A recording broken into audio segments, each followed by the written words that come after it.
Hi everyone, welcome to another Linfield Coaches CatChat. Joe Stewart here with head Linfield football coach Joseph Smith. Coach, how you doing today? Doing great, thank you. And we are really in the stretch run of the season here. It's been a few weeks since we talked, but just 2 games left in the regular season. They're big ones, and we'll get to those in a minute. But right now, 7-1, 5-0 in conference. You guys are riding a 6-game winning streak after the 68-28 win at Pacific last week. As we are really here in the last few weeks of the season, hard to believe we're talking November 5th here. But how would you just kind of describe where this team is at right now? Just how are you and your staff evaluating this group here in November? That's a great question. I know, a few weeks ago we talked about just the improvement that I felt like our team was making.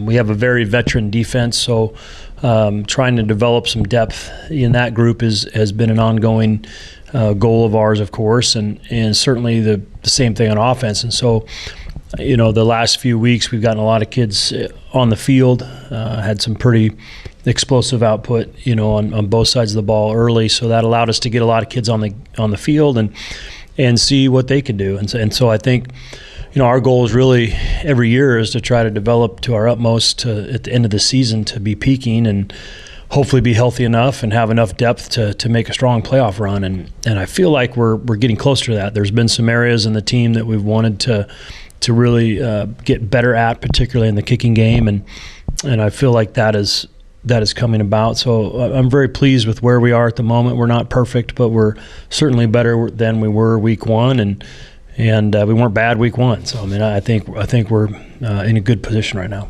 Identity-wise, that's such a key piece of a team at this point in the year, again, trying to gear up for a playoff run. Obviously, with a program like Linfield, there's a deep-rooted cultural identity year over year, but with this specific group, how would you describe what they're about, how they're approaching the season here as we get into the late stages?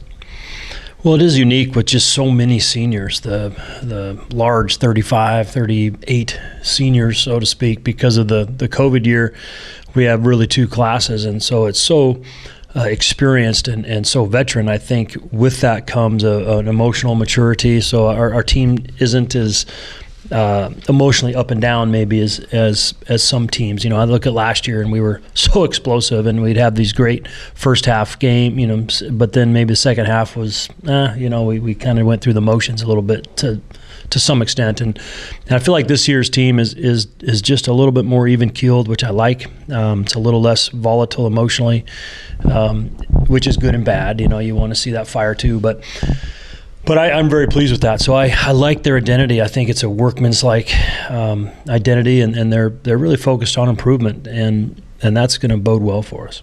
And to me, that's something that really makes sense when you think about how these guys have gone through their career. We talked about it a lot, but there are a lot of guys, particularly when we talk about the offense, a lot of dudes that are getting chances to shine, and they hadn't necessarily had that in the last few years. And even as the season's gone on, guys like Caleb Woodcock, Will French, Jesse Sandretsky that have gotten more opportunities as the year has gone on. What's it just been like for you and your staff to get to watch these guys take the opportunity and run with it after they've kind of, again, put in the work and bided their time for 3, 4, 5 years? Well, it's been fun. I think that's a good point on your part. Every coach is invested in their players. You want to see every player in your program have success and be the best version of themselves they can be. That's something every head coach wants. But as a position coach, you're tied even more so to your kids because you work with them. And so I think every position coach wants to see their guys come in and do well and have that reward for their effort. And I think guys are doing that. The injuries at the early part of the year to our running backs, to Martinez and Jesse, really gave them a slow start on the season. And it's really wonderful for us to get their physical prowess back. And it just provides so much depth, not just in the running back, but also on special teams, because you're able to play those guys on special teams and even some of your other players. So it has a net effect that's quite large. And so I just love seeing guys get a chance to come in and play. And you're right, more kids are touching the ball. We're very system approach, on offense. And I like to see that. So as we get to this point in the year, how key is it to have spent time the last couple of months developing that depth, and what kind of an X factor can that depth be in these big late season games and eventually in the playoffs?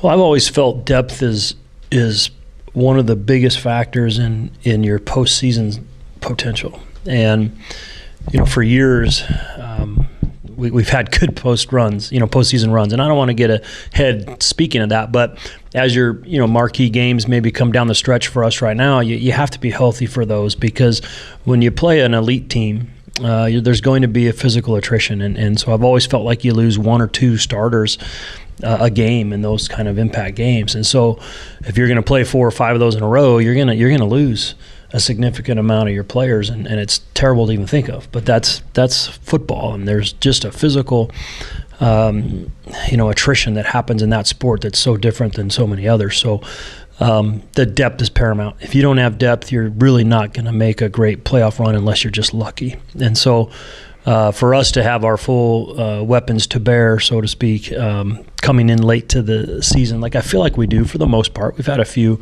but we're pretty healthy. I think that's really important down the stretch. And, we'll talk about the postseason later if we're lucky enough to earn that. But right now our sights are on the Lutes and certainly Whitworth after that. Those are going to be 2 good games for us. Yeah, and before we get to that, I do want to just touch on one thing with the defense, which has been their ability to make big plays, specifically the takeaways. 6 takeaways against Pacific, ranking in the top 10 nationally in turnovers forced this year. That was kind of something you foresaw a little bit, it felt like, or something you hoped at least would develop, as most coaches do. But how has that come along throughout the course of the year, and how big of a weapon is that in these kind of marquee matchups? Well, there's a few stats in football that have hung in there. Time of possession used to be one. I think you can throw that out now because of the way that it doesn't reflective of who's going to win. It is in some types of games, but the one that's really held true is the turnover ratio, and so it really is pivotal. So if you can get turnovers, you're going to be a good football team, and if you cannot give the ball away, obviously in conjunction with that, you got a chance to be a great team. And I felt like our secondary play and our linebacker play was so good early on, it just seemed to be a matter of time before, combined with the pass rush in front of that, you're going to get mistakes made by quarterbacks, and you're going to get balls intercepted. And so I think that's what we're seeing play out. Good athleticism in the back row combined with very good game planning in terms of coverage variance, if you will, as well as looking for particular plays, and then combined with the pass rush up front, that's a very dangerous recipe. So I would expect that to continue. I do like the fumbles we're getting as well. I can think of Frazier, that D-line pursuance. It brings turnovers when you get that purple wave riding over the top of a ball carrier as they cut back. That's what you're seeing happen. We've been getting quite a few turnovers just from pursuit and hard tackling, which is wonderful because that's a sign of a good defense. This PLU game coming up, it's a big one. As the Lutes are coming in with just one conference loss, they're going to be playing for a chance for a conference title. Obviously, you and Whitworth tied for first right now. It's also senior day with your big group of seniors. A lot of coaches talk about how senior day can sometimes be a double-edged sword. Guys are fired up. There's a lot of family in the stands. There's also a lot of emotions going on at the same time. With a game of this magnitude on senior day, how is your staff making sure that this team is as locked in as the Lutes are likely going to be this weekend? Right. It's interesting, senior day, I don't know that it was a big deal when I played. It's interesting, I don't remember really being emotional about it, and he just did it. Maybe that was just sort of the era. And so as a head coach, I'm probably very un-senior day focused and or, stressing that. And of course, in today's world, it seems like, you watch some programs in different sports and it's this giant production. Well, it won't be for us. And so, but it is staggering to just see the amount of kids up there, and it's sobering in terms of hit that for maybe 5 or 10 minutes. But I don't think it'll be a distraction. I think it's more of a issue possibly with being warm and the logistics of it in terms of getting out of your routine, and I don't think we'll let that be a distraction. So. Not worried about that. I am worried about the great amount of talent that's graduating. I think that's a lot more of a concern to me is just looking at those kids, and I'm going to miss them. And with the Lutes, what have you seen from them, watching film, that kind of stuff, that has allowed them to kind of raise the standard? Obviously, sure. Back in your playing days, that was the big matchup every year. Had a little bit of a step back for a few years there. Seems like they're climbing back in the right direction. What do the Cats got to be ready for this weekend? Well, you're right. I mean, the old Frosty Lute teams were terrifically coached, and the kids played with their hair on fire, and they had athleticism, physicality, and talent, and that's a great combination. And then for quite a while they didn't, and they were missing some, one or two of those things, and now they're getting that back a little bit. But I think they're a very good defense, and obviously they're stopping the run. And anytime you're able to stop the run, I think you have a good defense, and so I think points are harder to come against them. They're pretty sound with what they do, and to me, that's a defensive oriented football team. Their offense is good and explosive and so forth, but they're led by their defense, and so I think it'll be a great matchup of the two best defenses in the conference, and probably come down to special teams, which I can't say enough about how our guys are playing. I think we have a decided edge in most games we're going into right now in terms of our kicking and punting and the returns with those, which I like. I think that's a sign of a good football team, which will hopefully keep developing as well. So it should be a great game. I think the Lutes will be physical, and they're going to play hard, and they'll be well coached. Excited to see it. PLU, Pacific Lutheran, coming down to take on the Cats in the Cat Dome. Lutes with an outside shot at the conference championship still. Sure to be a big game with a lot of exciting plays. We'll have full live video coverage for you on the LSN, starting with the Farm Electric pregame show at 12:30. Coach, thanks for the time, and good luck this weekend. Thank you.